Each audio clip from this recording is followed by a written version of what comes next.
લિબ્રેઓફિસ રાઇટરના વિન્ડોના વિવિધ ભાગો વિશે સમજીએ.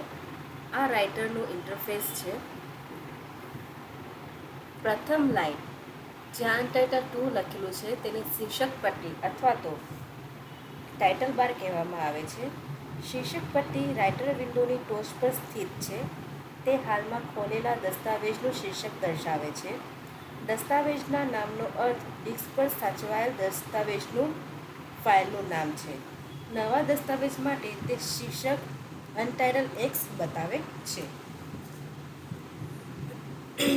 આ મેનુ બાર છે જેમાં file, edit, view, insert, format, style, table, form, tools, window અને હેલ્પ જેવા વિવિધ મેનુ આપેલા છે.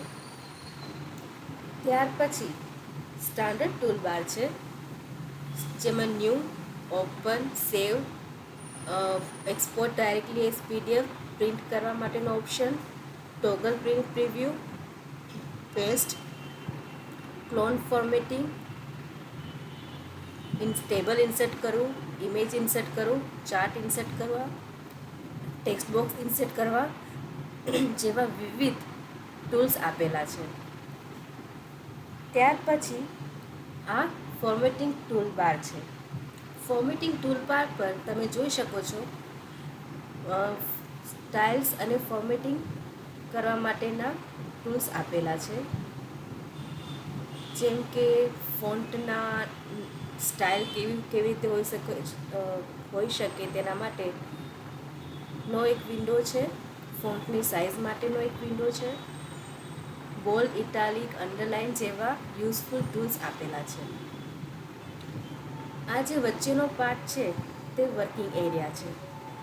અહીં તમે પોતાનું ડોક્યુમેન્ટ બનાવી શકો છો. ત્યારબાદ આ છેલ્લી લાઈન સ્ટેટસ બાર કહેવાય છે, જેમાં પેજમાં પેજ નંબર અને ડોક્યુમેન્ટની અંદર કેટલા શબ્દો છે તે શબ્દોની સંખ્યા બતાવે છે. હાલ આપણે કાંઈ જ નથી લખ્યું એટલે શબ્દોની સંખ્યા 0 બતાવેલું છે.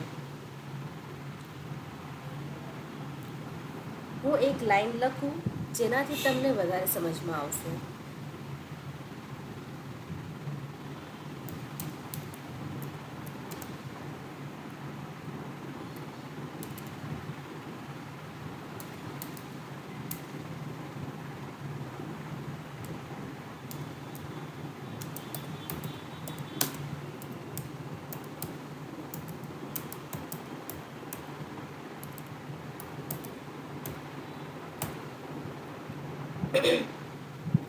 મેં એક લાઈન લખી છે જે મુજબ નીચે સ્ટેટસ બારમાં બતાવે છે 3 વર્ડ્સ અને 9 કેરેક્ટર્સ.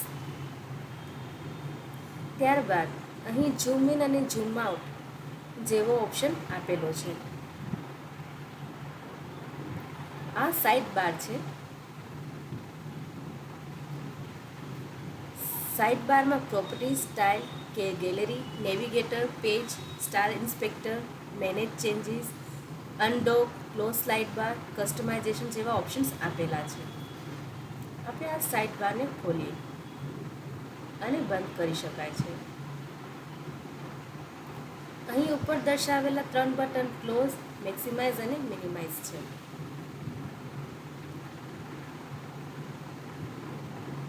આ વર્ટિકલ સ્ક્રોલ બાર છે જેની મદદથી તમે પેજને અપ અને ડાઉન કરી શકો છો.